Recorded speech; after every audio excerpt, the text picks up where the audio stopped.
To be honest, you're one of my inspirations when it comes to it.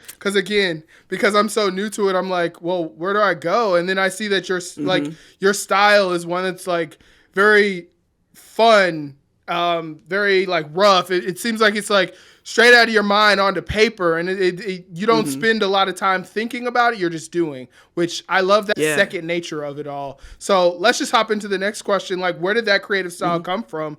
Who are your inspirations creatively?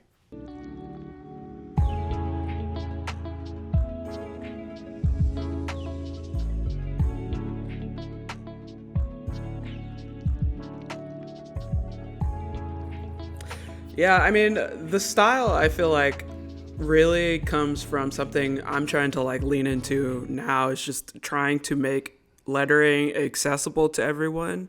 Like this is the nice part of it. I just like the style because I like the style, but Love that. I'm making it accessible to other people, like showing folks that you don't need to have gone through, years and years of school to do this. You don't need to have like the most expensive tools. Like I have made my style like this rough and tumble, like sketch, like unfinished work. And I think that like we just got to like remove those barriers for people, because some people just think it's got to be like perfect and amazing for you to be successful. But I just like love how cheap and like grungy and imperfect my stuff is. And so I'm trying to like lean into that more and more these days, because I just want to like open this up to folks. And I think like people who inspired me, obviously like Eric Marinovic and Jessica Hish, because they were kind of like the first like all stars in the lettering world, at least when